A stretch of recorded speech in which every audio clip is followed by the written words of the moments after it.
What I have today are two knives that I hope I never have to use. The first one, which I don't know much about because it's a cheaper model, is this one. So this is a dagger from Ravencrest. As you can see, it's got a double-edged blade and it's got the point at the top. So basically, the only real purpose for this is if you're in a life-threatening situation where somebody's trying to kill you or someone's actively hunting you down. If you have something like this, you can hold it like this, then you can just hide it on your side when you're walking around and nobody's going to know it's there. And then if you have to take somebody out, you can just rotate it a little bit and then it'll be like this. So if you have somebody actively hunting you down or trying to kill you or another family member, having a hidden blade like this might be very useful. And depending on the situation, if you're really in danger and you have a good reason to believe so, you'll be able to claim self-defense in court and you won't get in any trouble for it. Now, I'm not saying you should go and carry something like this around out in public and brandish it, but if it's life or death for you and you have no other option but to defend yourself to this extent, then I believe that you are 100% legally right to do so, as long as someone's trying to kill you or seriously injure you. Now, the second one, which I know more about, this one is an American-made product. It's the Skallywag Tactical Dagger. Again, you have the finger loop, so you can either use it like this or you can have tactical gloves to give your hands more protection. And again, you can easily conceal it. If you're inside your house and somebody is trying to attack you, you just conceal it on your side and try to sneak up on them if your life is really in that much danger. But I'm not telling you to go out and get in a knife fight with this. This is something you want to use as a very last resort. Like if somebody's actively hunting you down or they're trying to kill you or rape you or something like that, this is a decent tool to have to either give them a deterrent or to take them out if you don't have any other option. Like if they're not going to stop, you might just have to take their life. But hopefully you're never in a situation where it comes to that, and hopefully I'm never in a situation where it comes to that. But a little bit more about this dagger. It has an overall length of 7.3 inches. It's got the double-edged blade, and the blade length is 2.5 inches, and this weighs a quarter pound. So again, these daggers, they're not designed to be they're not really designed to be EDC knives. They're designed to be self-defense knives.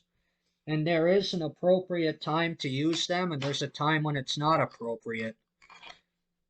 So if you're just in a fist fight with somebody and then they're beating you up and you pull out a dagger and you try to kill them, that's going to be a lot harder to defend than, say, someone's walking around with your house with a knife trying to kill people and you sneak up behind them and dispatch them. No, there are two very different scenarios because it all depends on the level of force or the threat of force being used against you. A fist is not the same as a knife, so you can't defend yourself in a fist fight with knives. But if somebody is actively trying to kill you or your family or hunt them down, then I'd say the rule goes out the window and you're allowed to defend yourself to the extent you have to.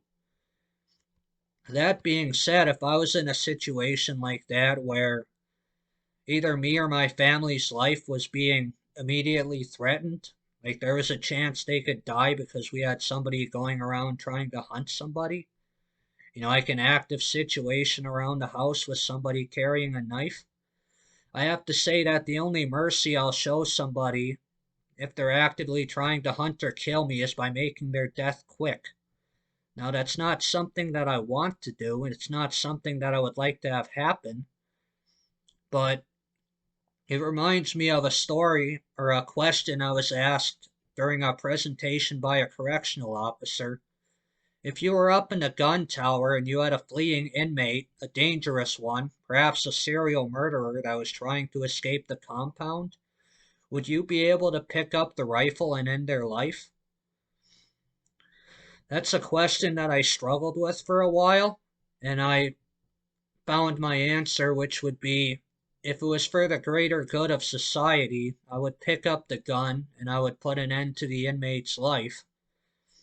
I guarantee you I wouldn't enjoy doing it. I'd probably be in counseling for a while after that, but if you have a wild, if you have somebody whose mind works differently, more like a wild animal, and they're just trying to kill people,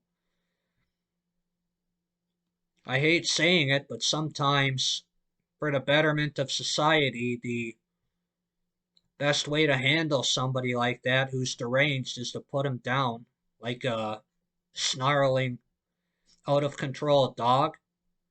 But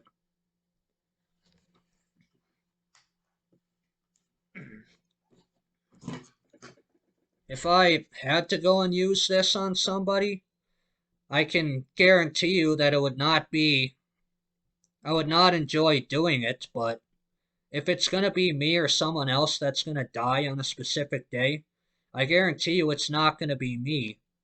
And like I said, the mercy that I'm going to show that person is by making it quick. I'm not going to be one of those people that would cower away in fear if somebody's going around your house trying to murder you. What I would do is I would try to use any advantage I can to either, hopefully I'd be able to dispatch them non-lethally, but if I didn't have a choice, well then that's just how it's going to be. I'll do what I have to do to survive. But like I said before, I'm not going to go around the city gallivanting around, waving the dagger around looking for trouble. I'm only going to use it if trouble is actively hunting me down. And one of the possible outcomes of that situation is me dying. Like I said, if it's me or somebody else, it's going to be somebody else, mark my words. That being said, I hope that I never have to use these daggers, but if I do, for me or my family's sake, hopefully I won't hesitate. That being said, I hope you enjoyed today's video and I'll be releasing more content soon. Bye!